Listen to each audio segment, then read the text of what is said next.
Let's go back to the Armstrong brothers because you guys would team up together to take on the Heavenly Bodies and Jim Cornette in Richlands, Virginia for a victory on August 21st, 1993. Was that the first time you were all together in the ring? Probably.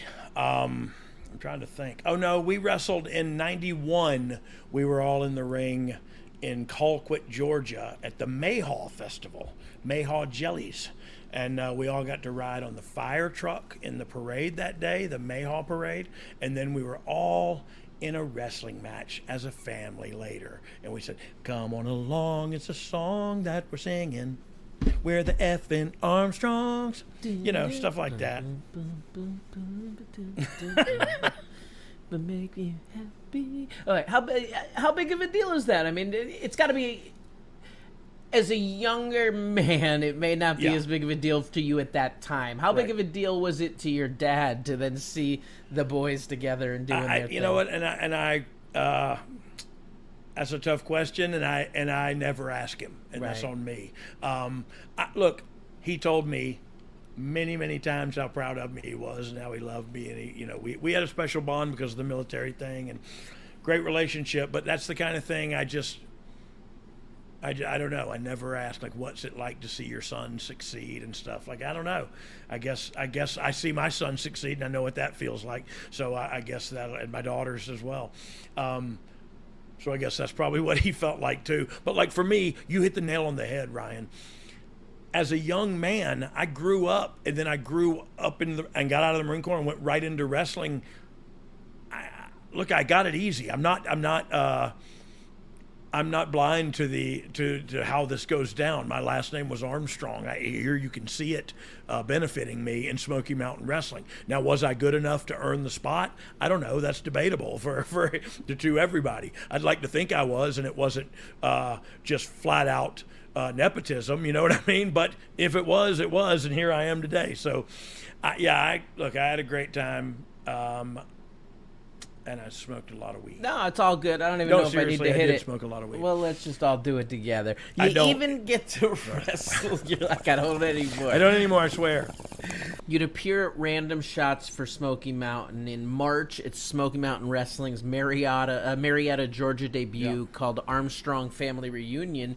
You teamed up with Scott and Steve to defeat Owen Hart and Well Done. Yep. Marietta had to be a big deal for you to come back and wrestle there, right? Yeah, well, it was a huge deal. And look, that's where we were born, all of us. That's where my dad's from. That's where he lived when he was probably at his peak in the industry. And so it was, everybody knew that Bob Armstrong was from Marietta, Georgia. And it was, so these emails coming through about are driving me nuts. But it was an awesome time in Marietta, Georgia, and I got to work with Owen Hart and Rex King and Steve Dunn. And so those guys were all WWF guys at the time, you know what I mean, who were coming back and doing a few things with Jim. And so it was awesome that we got those guys, and then I got the opportunity to work with them right there in my hometown of Marietta, Georgia. You know, it was really cool. You also began to work for USWA at the time. How did that come to be?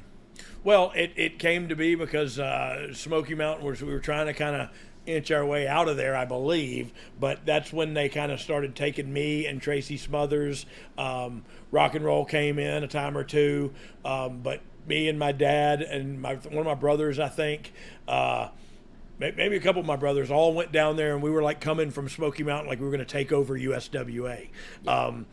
So there's an interpromotional angle between you guys, and you're in the middle of it all. It's the Armstrongs and the Jarretts. How do you remember the whole angle coming together? And then what did you think of working this interpromotional type of thing? Well, look, it was incredibly fun because we got to be the heels coming into USWA to wreak havoc. So it was incredibly fun to get to do that with my family.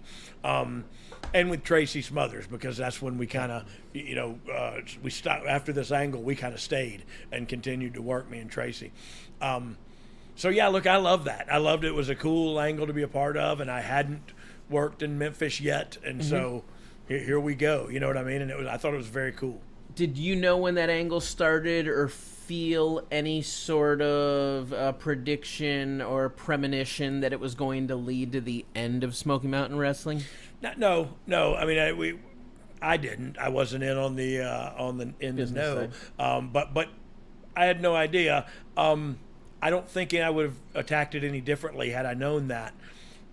But we also got to almost play out the real life what WWE was going to do. We got to kind of play it out in USWA, where Jeff came back and I was a big blowhard heel, and Jeff was the USWA faithful hero, and he popped out of a box and beat the crap out of me. And we had matches and worked around and had great matches. I just because it was really good and I thought we had good ones, I wish we would have done it on a grander stage, you know what I mean? Yep. But it played out how it played out, and that's only in retrospect that I say that. With the end of Smoky Mountain Wrestling, were you sad to see it go? Tear drops my eye. My body temperature falls. I'm breaking, and I'm shaking, and they're breaking, trying to save the dog.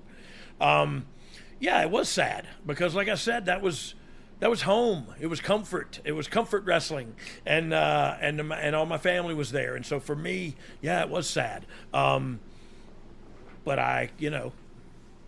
you move on, and that was yesterday. And what are we going to do today?